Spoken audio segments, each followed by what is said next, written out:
다음 쌍문 5구역 재개발 정비계획 내용에 대한 설명을 시작하겠습니다. 우선 정비계획 내용에 대해서는요, 독립 P&D의 김진기 전무께서 설명을 드리겠고요. 추정 분담 관련 내용은 하나 감정평가법인의 황영준 감정평가사께서 설명해 주시겠습니다. 그럼 우리 정비계획 내용에 대해서 전문의 모시겠습니다.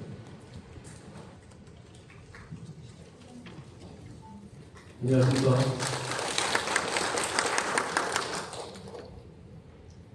제가 오늘 설명드릴 내용은 정비계획 결정 및 정비구역 지정안에 대한 부분들을 설명을 드리는 부분이고요. 이거는 도시 및 주거환경 정비법에 따라서 주택 정비형 재개발 사업을 하려고 하면 그에 맞는 법에 맞는 서류를 작성을 해야 되는데 그 서류를 작성한 내용을 지금 설명드린다라고 보시면 될 것 같습니다. 먼저 대상지에 대한 개요 부분이 되겠는데요. 보시는 것처럼 발바닥공원, 광학시험 문화예술거리라고 해서 이 부분이죠. 지금 방학천 옆으로 있는 게 바로 저희 대상지고요. 아마 현황은 저보다 더 자세하게 내용을 알고 계실 건데요. 지금 계획적으로, 도시계획적으로 규제되는 사항이라든지 이런 부분들을 좀 말씀드리게 되면 용도지역은 2종 일반 주거지역이라고 되어 있는 부분이 대부분이고요. 그리고 지금 건축물 139동의 노후도는 약 75%, 가구는 약 740세대, 그리고 토지는 국공유지가 한 6,000제곱미터, 한 15% 정도가 국공유지를 포함하고 있고요. 그리고 이 법에 맞는 재개발 사업을 할 수 있는 요건이 있는데요. 지금 구역 면적이 10,000제곱미터 이상이고 노후도 충족이 되고 노후에 면적이 충족하고 있어서 주택 재개발 정비 사업을 할 수 있는 요건에 해당하는 지역이 그동안의 추진 경위가 되겠습니다. 지금 25년 1월 달에 한 동의율 51%를 기준으로 해서 후보지에 대한 요청을 하고 4월에 대상지가 선정이 돼서 신통기획에 대한 착수를 했습니다. 지금 작년 8월 달에 착수를 해서 원팀A, 자문회의, 주민간담회, 그리고 주민설명회를 3월 18일경에 설명드렸던 내용. 그때 아마 신통기획안에 대한 부분들을 설명을 드렸는데 그 안에 아마 건축계획안이라든지 그리고 토지용 계획들이 있었는데 그 내용과 거의 같다. 오늘 설명드린 내용이 이렇게 보시면 될 것 같습니다. 그래서 그 이후에 4월달에 서울시에서 가이드라인에 대한 확정을 통보받은 이후에 5월, 6월 해서 법정 보고서를 만들고 관련 부서 협의를 거쳐서 지금 현재 8월 3일까지 구에 가면 자료를 열람하실 수가 있습니다. 그래서 그 자료를 열람할 수가 있고요. 그래서 주민설명회가 오늘 개최한 이후에 구의 의견을 들은 이후 동의 요건이 갖춰지면 서울시 도시계획 시기를 거쳐서 최종적으로는 구역에 대한 결정 고시가 이뤄질 예정입니다. 이렇게 되면 조합을 하든 그 이후에 신탁 방식이 되는 사업에 대한 절차를 진행하게 되는 사항이 되겠습니다. 대상지 현황입니다. 잘 아시는 내용인데요. 방학천 옆에 우리 대상지가 있는데 이 방학천이라고 하는 게 방학천을 따라서 동측으로 가면 중랑천을 이용할 수가 있고요. 또 서측으로 가면 발바닥공원을 지나서 원당마을, 연산분면 쪽으로 하게 되면 도봉산, 별개로 북한산국민공원을 이용할 수 있는 이런 한해 넓은 문화 휴게 공간에 대한 축을 형성하고 있는 지역 바로 옆에 우리 대상지가 위치하고 있습니다.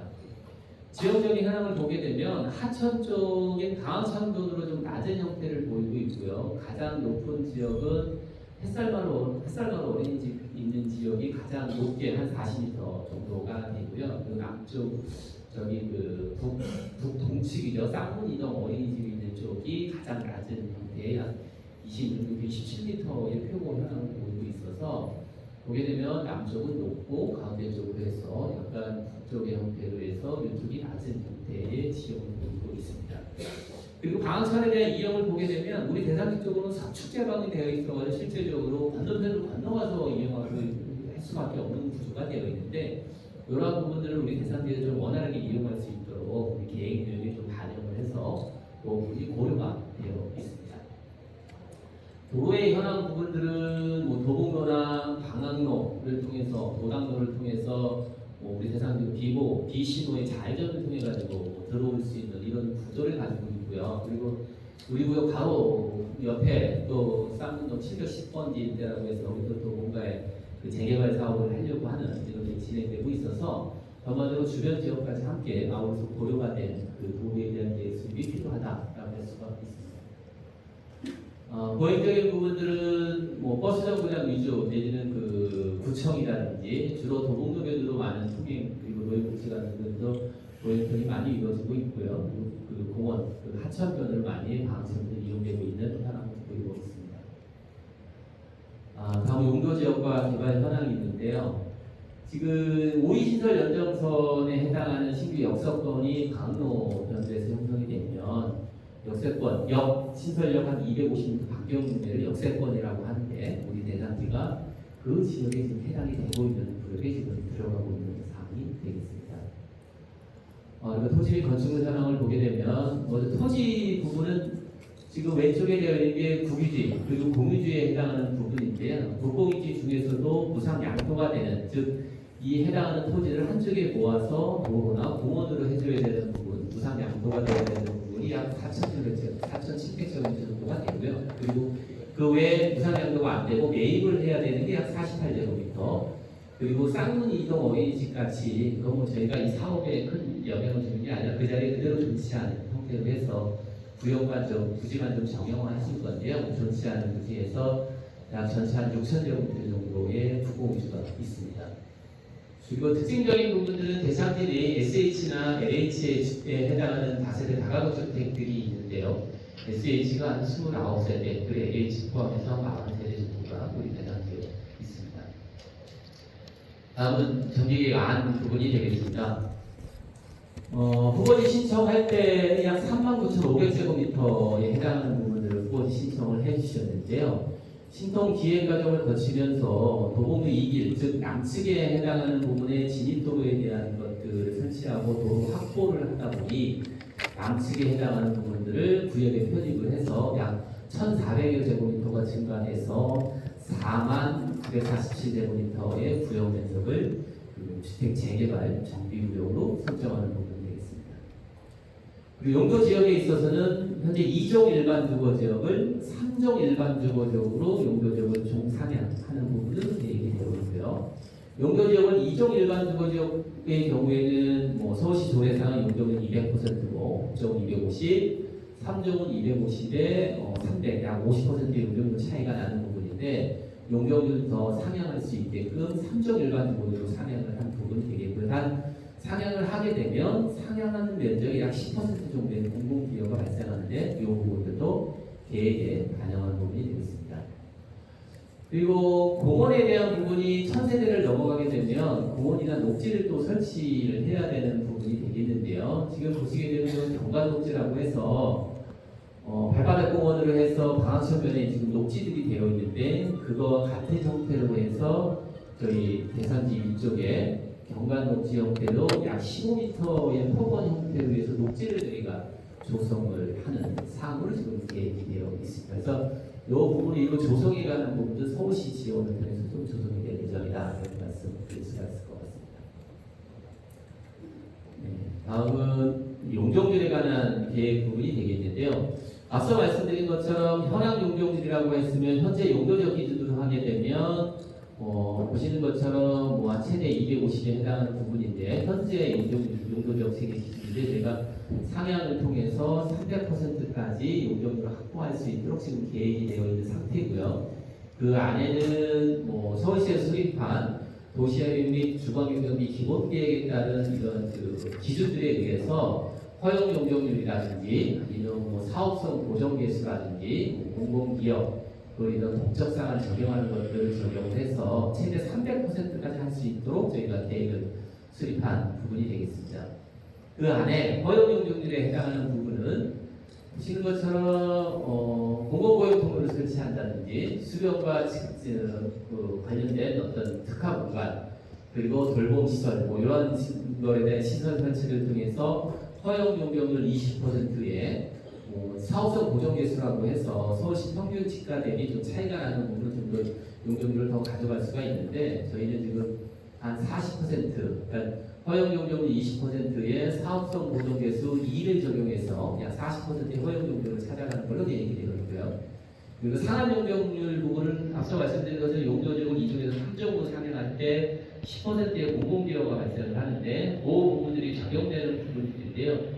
녹지라든지 공공공지 그리고 임대주택 그리고 이런 부분들을 통해 가지고 약 10%에 대한 공공비를 충족을 해서 이걸 통해서 약 27%에 해당하는 용적률 완화를 받은 사항이 되겠습니다. 그래서 전체적인 정비계획 안 부분이 되겠습니다.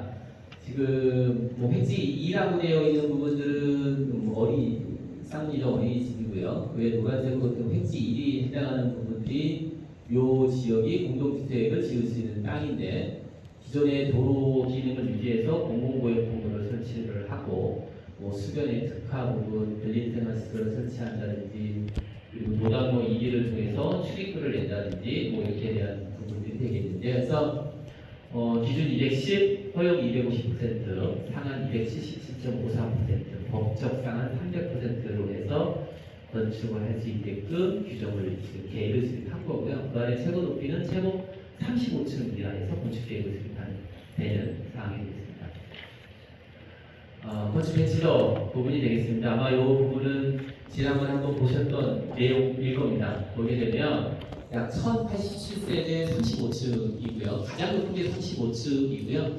여기 보시는 것처럼 35제곱, 39, 49, 59, 74, 84 해서 다양한 평형대가 좀 들어가 있는 부분이 되겠고요. 그래서 전체 1087세대 중에 분양이 900세대, 임대가 080여 세대에서 용적률이 299%, 최고 층수는 35층, 그리고 가운데 부분이 좀 높아진 형태로 하고 이 도로변에서 좀 높이가 낮은 13에서 16, 12, 13 낮은 형태, 그리고 가운데가 35층, 28층, 31층에서 높은 텐트형 구조를 가져갈 수 있는 건축 배치를 수립한 사항이 되겠습니다. 세대수 계획을 좀 더 자세하게 말씀드리게 되면 전체 세대수는 1087세대인데요. 여기에 일반 분양이 865세대, 그리고 국민주택, 즉 국민주택 분양이 약 41세대 정도가 되고 임대주택은 재개발 사업을 하게 되면 법적으로 임대주택을 해야 되는 부분들이 있습니다. 그래서 그 부분이 재개발 의무 임대주택이 하는 128세대에 해당하는 부분이 이게 재개발 사업에 128세대 의무 임대주택이 되고요.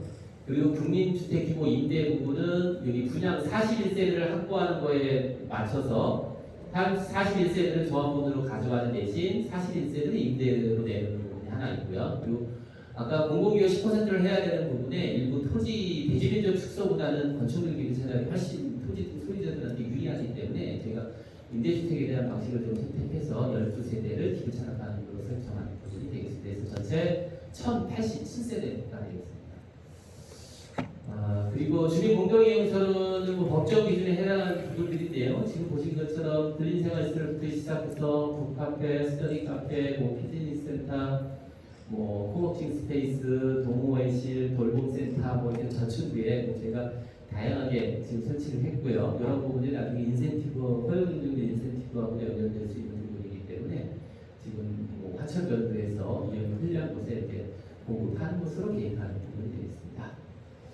이 부분이 지금 조각도 부분이 되겠는데요. 방학천변, 녹지변도에서 바라봤을 때의 지금 대상지에 대한 조각 부분이 되겠고요. 그리고 이 방학천변을 어떻게 조성할 것이냐라고 봤을 때 오른쪽이 우리 대상지에 해당하는 구역이고요. 이런 대로 조성될 수 있을 것으로 예상하고 있습니다. 요건 지금 요 부분도 조성 예시 부분이 되겠습니다. 이상으로 해서 정비 구역의 계획에 관한 부분을 설명을 드렸고요. 다음은 이러한 계획에 대한 사업성, 대략적인 추정 분담금을 상정한 내용을 지금 평가사 분께서 설명드리도록 하겠습니다.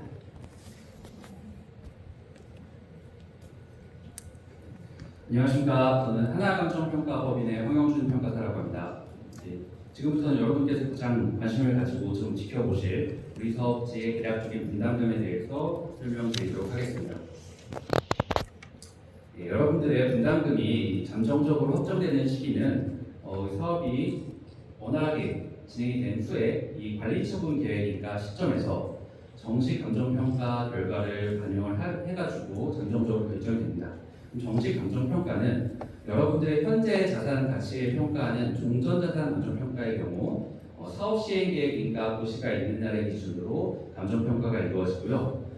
종우자산, 여러분들이 이제 입주하실 새 아파트에 대한 감정평가는 조합원 분양 신청 완료일을 기준으로 감정평가가 진행이 됩니다.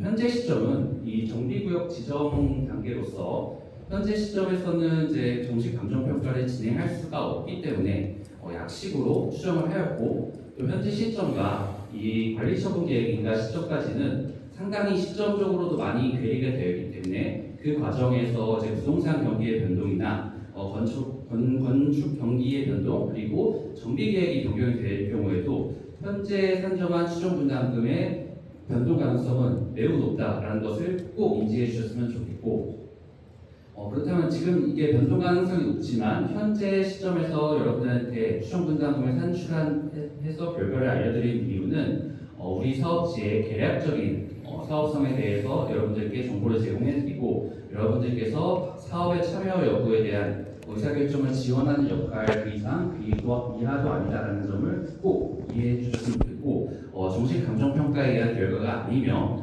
이 지금 현재 나온 추정 분담금이 향후에 있을 정식 감정평가에도 어떠한 구속력이 미치지 않는다는 것을 꼭 인지하시고 이유 설명을 들어주시면 감사하겠습니다. 네, 우리 사업 구조에서 분담금이 어떻게 발생되는지에 대해서 간략히 설명드리겠습니다. 여러분들의 분담금은 조합원 분양가와 권리가액의 차익으로 결정이 됩니다. 자, 권리가액이라는 것은 우리 사업지의 사업성을 고려해가지고 인정되는 종전자산의 가치를 의미하는 건데요.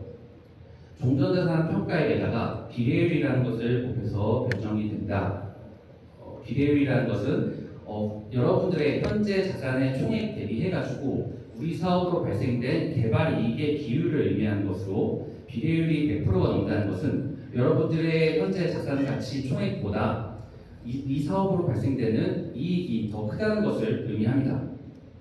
비례율을 구성하는 산식을 보시게 되면 분모에는 종전자산 평가액의 합이 들어가고요. 분자에는 일반 분양 수입과 조합원 분양 수입을 더한 것에서 총 사업비를 뺀 것으로 나오게 됩니다. 이 분자 항목이 아까 말씀드렸던 개발이익인 거죠. 우리 사업에서 발생한 총 수입에서 총 비용을 뺀 것을 말하는 거고요. 이 산식을 보시게 되면 여기 제가 숫자를 표기해 놓은 이 네 가지 항목들이 비례율을 변동시키는 변동 요인인 것으로 확인하실 수 있습니다. 이 중에서 여러분들의 분담금에 실질적으로 영향을 미치는 비례율 변동 요인은 단 두 가지인데요. 그것은 일반 분양 수입과 총 사업비입니다. 흔히들 쉽게 생각해서는 내가 분담금을 적게 내기 위해서는 내 종전자산 평가액이 높고 내 조합원 분양가가 낮아야 되는 거 아니냐라고 생각하실 수 있는데요. 그는 그렇지가 않은 게 이 비례율 산식을 보시게 되면 종전자산 감정평가액이 많이 높아지게 된다고 하면 비례율의 분모가 커지게 되는 겁니다. 개발이익은 그대로인 상태에서 분모만 커지게 되면 비례율은 떨어지게 되겠죠. 비례율이 떨어지기 때문에 종전자산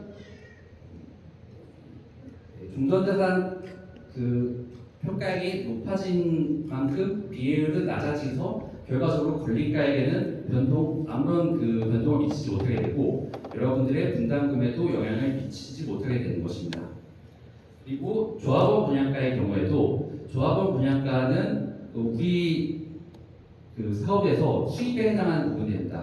그 이유는 여러분들은 이제 새 아파트를 짓는 이 재개발 사업에서 생산자이자 아파트를 새로 만드는 생산자이자 소비자, 즉 조합원 분양을 받으시는 소비자이기 때문인데요. 조합원 분양가가 낮아진다는 것은 분양 수입이 줄어드는 것을 의미합니다. 그렇게 되면 개발이익이 낮아지게 되겠죠. 개발이익이 낮아진다는 것은 비례율의 분자가 줄어들게 되는 것입니다. 분모가 그대로인 상태에서 분자가 줄어들게 되면 비례율은 떨어지게 되고, 비례율이 떨어지기 때문에 권리가액도 낮아지게 됩니다. 그래서 조합원 분양가가 낮아진 만큼 권리가액도 낮아지기 때문에 여러분들의 분담금에는 영향을 미치지 못하게 되는 것입니다. 결론적으로 말해서 여러분들이 분담금을 최소화하기 위해서는 일반 분양 수입을 높이고 총 사업비를 줄이는 것, 이 두 가지만 기억하시면 되겠습니다. 일반 분양 수입을 높이기 위해서는 일단 여러분들 우리 구역에서 받을 수 있는 용적률을 최대한 챙겨서 일반 분양 물량을 늘리는 방법이 있을 거고요. 그리고 이제 사업을 빠르게 좀 진행을 해가지고 일반 분양을 적절한 그 부동산 경기가 좀 높은 시점에 맞춰서 일반 분양을 진행을 해가지고 일반 분양 가격을 높여서 일반 분양 수익을 늘리는 방법이 있을 것입니다. 그리고 총 사업비를 줄이기 위해서는 장기가 소요가 되는 이 재개발 사업 과정에서 막대하게 들어가는 그런 금융 비용이나 관리 비용 등을 사업을 최소화 그 신속하게 진행해서 사업 기간을 단축시킴으로 인해서 사업비를 줄이는 방법이 있을 거라는 것을 명심하시고 이유 설명을 들어주셨으면 좋겠습니다. 이제부터는 이제 본격적으로 우리 구역의 비례율이 어떻게 산정이 되었고 그래서 그에 따라서 분담금이 어떻게 산출되는지에 대해서 설명드리도록 하겠습니다. 종전자산입니다. 종전자산 같은 경우는 사업 시행 계획인가 고시가 있는지를 기준으로 해가지고 구청에서 선정하는 감정평가사 2명이 이제 실질 현장 조사를 수반한 실제 감정평가를 진행을 해서 그 감정평가액의 평균으로 결정을 하도록 되어 있습니다. 현재는 정비계획 지정 단계이기 때문에 현 시점을 기준으로 우리 사업 구역 내외에 각종 사례 등을 바탕으로 약식으로 수정을 하였습니다. 구체적으로 토지의 경우는 우리 구역 내에 이제 구역 내외에 공시지가와 그리고 실거래가 등의 그 가격 격차 수준을 분석했을 때 공시지가 대비해 가지고 실거래가 등이 약 한 160%에서 165% 정도 수준으로 높게 형성이 되어 있었습니다. 이러한 점을 보정해 주기 위해서 2025년 개별 공시지가에 이제 전면 도로 상태나 이용 상황에 따라서 그 실거래가와 공시지가 사이의 격차를 보정해주는 보정률을 1.6에서 1.65를 차등 적용해가지고 수정을 하였습니다. 건물의 경우 건축물 대장에 나와 있는 면적을 기준으로 해서 이제 구조나 용도에 따라서 제조 따라 원가를 산정하고 잔존 내용 연수에 따라서 단가를 해가지고 수정을 하였고요.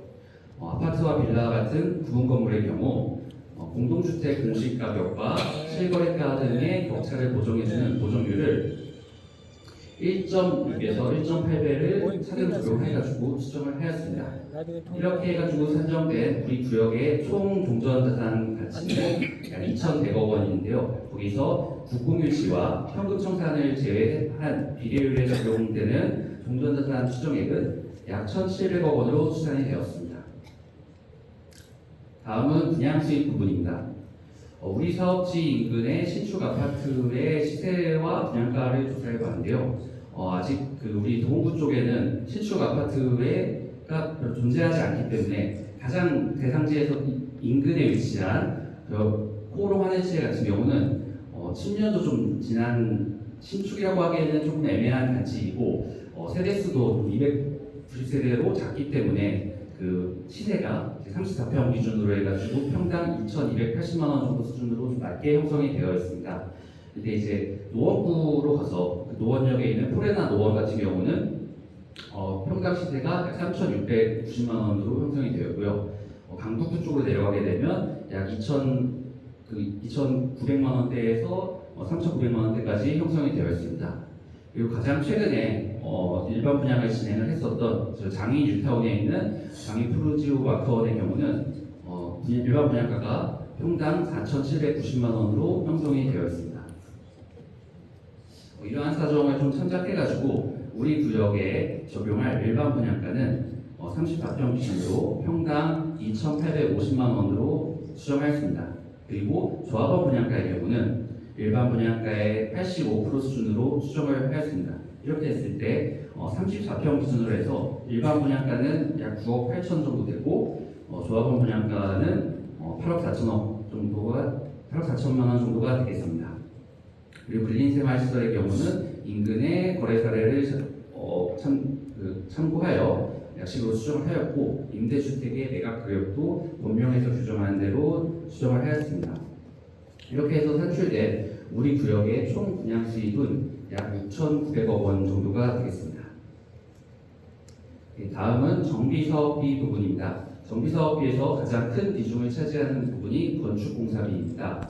건축공사비의 경우는 최근 인근 정비사업지의 시공자 선정 사례를 참작하여 결정하였는데요. 최근에 강북권에서 재개발 재건축의 시공자 선정될 때 그 연면적 평당 공사비는 약 700만 원 중반대에서 800만 원 중반대로 형성이 되어 있습니다. 이러한 점을 감안하고 건설 공사비 지수의 상승률 등을 감안해서 우리 구역에 적용할 건축 공사비는 연면적 평당 820만 원으로 추정하였습니다. 네, 이렇게 건축 공사비를 적용했을 때 총 정비 사업비는 약 5,200억 원 정도가 되고, 이는 연면적 평당으로 했을 때 1,190만 원 정도, 1,180만 원 정도가 되겠습니다. 네, 앞서서 살펴본 이 비례율 변동 요인을 적용했을 때 우리 사업지의 추정 비례율은 약 100.31%로 추산이 된다.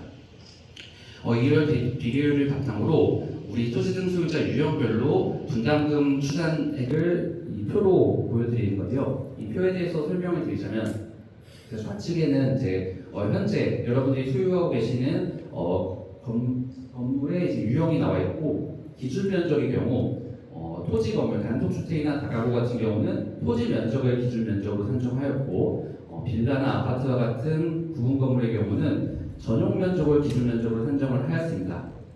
그렇게 했을 때 종전자산 추정액이 나오고, 그 종전자산 추정액에다가 추정 비례율을 곱한 권리가액이 나오게 되면, 이 권리가액과 추정 분담금의 차액만큼이 여러분들의 분담금이 되는 것입니다.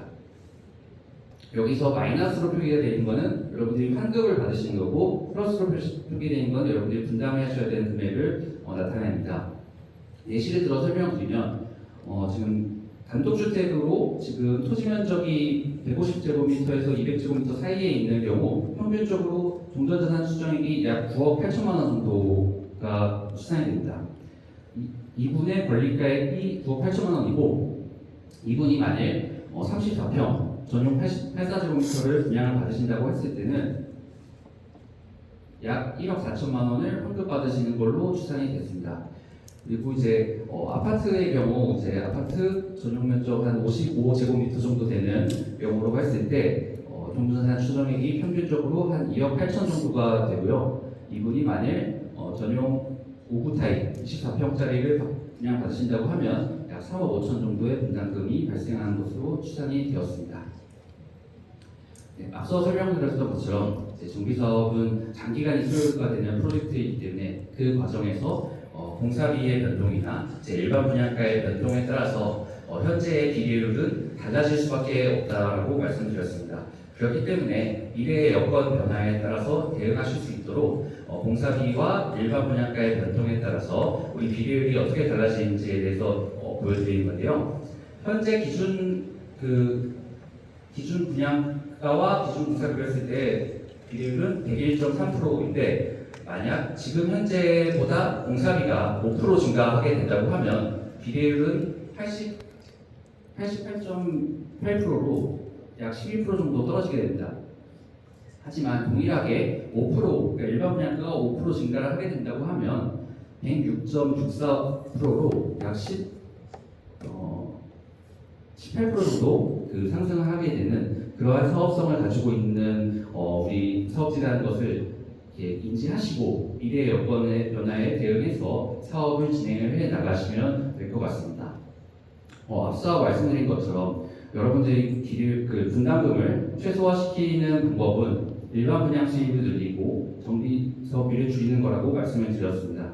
그 핵심은 사업을 신속하게 진행을 해가지고 적시 타이밍에 일반 분양을 진행하고 사업에 들어가는 불필요한 비용을 줄이는 거라고 말씀드렸는데요. 결과적으로 정비사업에서의 사업 분담금을 최소화한 방법은 속도가 생명이다라는 것을 꼭 인지하시고, 기왕 정비사업을 하시겠다고 여러분들께서 마음을 먹으셨다고 하면 주민분들끼리 소모적인 갈등보다는 한마음 한뜻으로 뭉치셔가지고 빠르게 사업을 진행을 하시는 것을 권장드리겠습니다.